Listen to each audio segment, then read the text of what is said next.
Andrew Crispin here at E3 2010. I'm back again with Matt Levitan, who's going to tell us a little bit about kind of the overall game strategy, like what we're going to be seeing coming soon, coming later, and all that kind of stuff. You know, we had a pretty packed press conference with a lot of great game announcements. We had a lot of software coming out this year. Every holiday you can always expect not only first party, but a lot of third party great games from EA, Activision, Konami, everybody. But for us personally, the one I'm most excited about is probably Little Big Planet 2. I love the first one. I thought Sackboy was a great character. I love the user-generated content aspect of it, being able to make my own levels and really pour my own creative juices into a level that I create. Yeah, that was one of the very cool things about Little Big Planet, is you can actually go in there and say, okay, I want to use this physics and like the Little Big Planet kind of plan. You can make anything you want. You can make a puzzle game. I saw someone online made a calculator. You can make like karting game. You can make all kinds of stuff. Not all of it's great, but there's over 2 million levels online. 2 million so it's, I mean, the community has just absolutely embraced the fact that this is finally a chance for them with a very advanced tool set that's really easy to use to really bring out the best of their ingenuity, bring out the best of their own creative ideas, and the cream usually rises to the top. I mean, there's a great voting system there too, where people could choose their favorite levels, and you get the chance to really see those ones that are 5-star and above, and play those ones that the community itself have rated as great.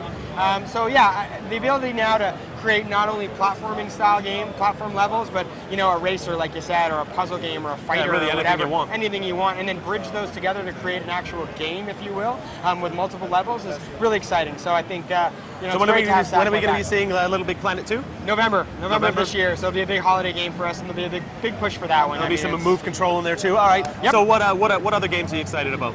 This holiday is packed. I mean, we have SOCOM 4 coming out also, which has always been a great franchise for us. It's great success on PS2, and Zipper Interactive is now back at the helm and really has built an incredible game with SOCOM 4.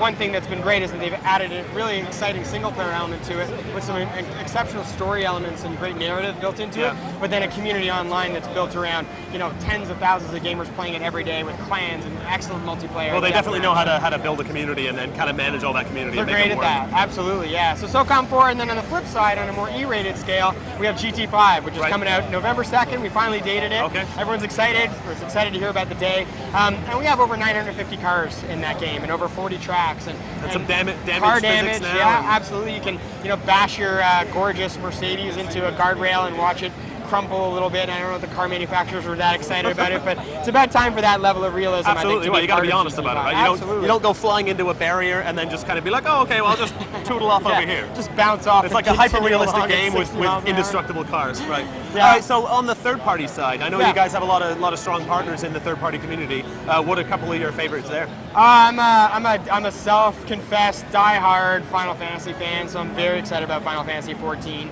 I loved Final Fantasy 11. I was big into the MMOs back then. Right. Leveled up my Red Mage. I think I was somewhere in the 50s before I had to finally give it up and get back to my normal life. Right. So I'm excited to see 14 on PS3. How's your wife feel about it? She's not so excited about it. I told her it was coming out. I've been prepping her. I've been getting her ready to let her know that it's gonna suck a lot more time out of my schedule. But I absolutely love the Final Fantasy worlds, and so I'm probably out of any game on the third-party side, I'm more excited about that. Being also it's a PS3 exclusive. It's quite a boon for us as well. But if you look across the line and some of the stuff you see in our booth, everyone's very well represented. I mean, Capcom's here with some great-looking titles. Castlevania looks remarkable from Konami. Looks really, really good.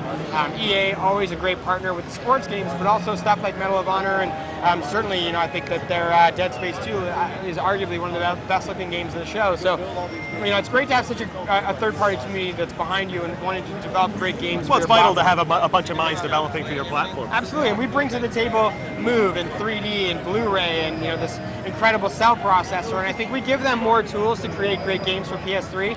And it's now we're starting to see the momentum and the installed base growing on the PS3. So the PS3 version is the best-selling version of the two, or the three in some cases. Fantastic. Yeah. All right, so for full details, everything we've discussed here, hit up the show notes on butterscotch.com. Matt, thank you very much. Thank you.